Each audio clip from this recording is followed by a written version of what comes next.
So now that you've seen a nice introduction to Heisenberg's uncertainty principle, let's have a look at how we use it.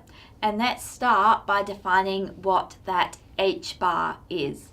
So h bar is equal to h, Planck's constant, divided by 2 pi. So that's equal to 6.626 times 10 to the minus 34 divided by 2 pi joule seconds. And that's equal to 1.055 times 10 to the minus 34 joule seconds. Now, in the uncertainty principle, we've got that the uncertainty in the momentum in a certain direction times the uncertainty in the displacement in a certain direction is greater than or equal to h bar. Or we could have h bar divided by 2 if we wanted to. Now this holds in each of the 3 directions. So we can write down 3 equations. Delta px, delta x is greater than or equal to h bar. Delta py, delta y is greater than or equal to h bar. Delta pz, delta z is greater than or equal to h bar. Where the p with the little subscript indicates the direction that we're considering that momentum in. Now, the uncertainty principle actually applies to energy and time as well.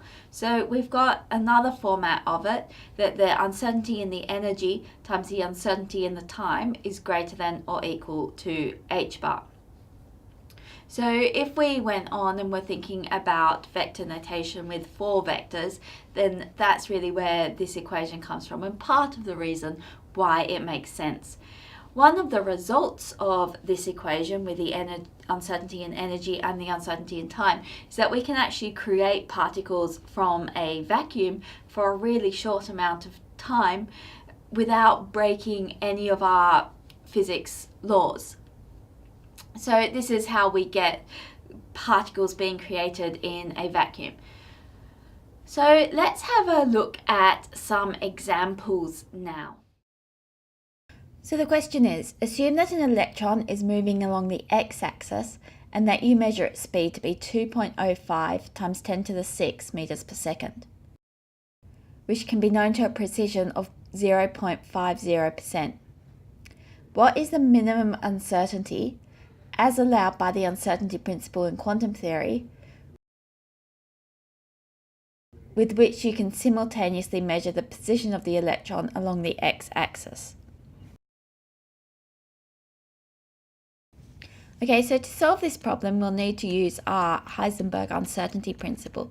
So we know that delta px, delta x is greater than or equal to h bar. What we're trying to find is the uncertainty in x. So this is what we're trying to find. So we're trying to find delta x, which is greater than or equal to h bar over delta px. So we'll need to work out what delta px is.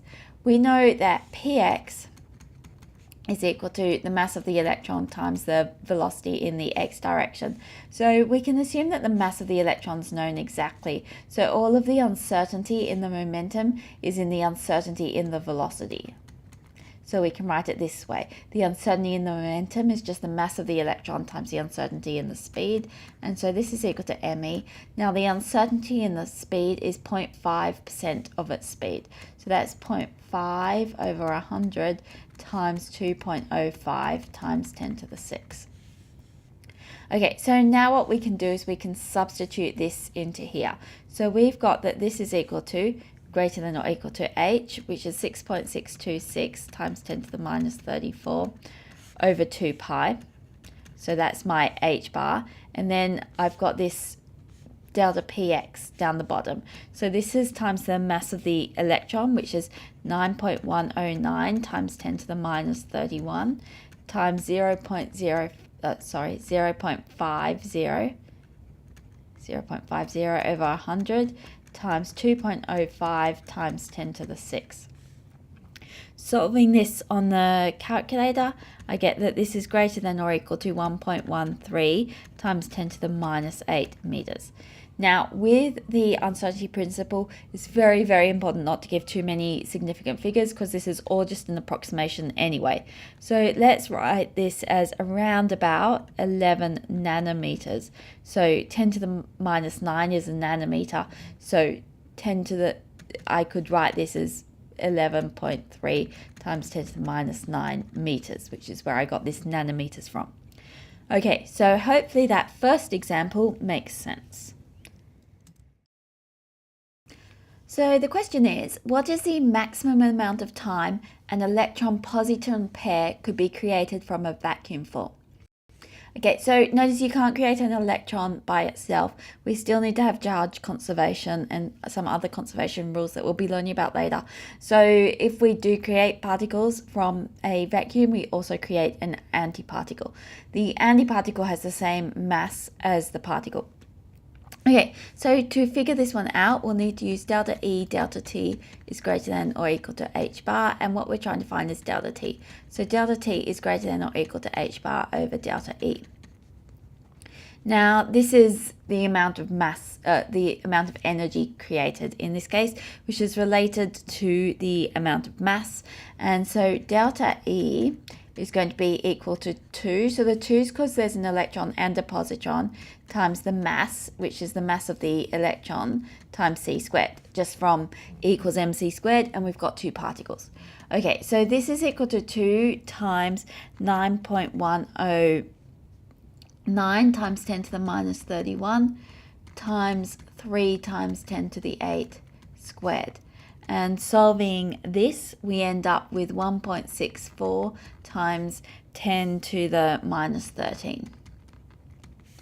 Okay, so now we can substitute in. This is greater than or equal to 6.626 times 10 to the minus 34 over 2 pi. That's our h bar. And this is our delta E, 1.64 times 10 to the minus 13. And so that is greater than or equal to 6.43 times 10 to the minus 22 seconds. So this is around 6.4 times 10 to the minus 22 seconds. So while we can create pairs of particles, they can only exist for a very, very, very short time.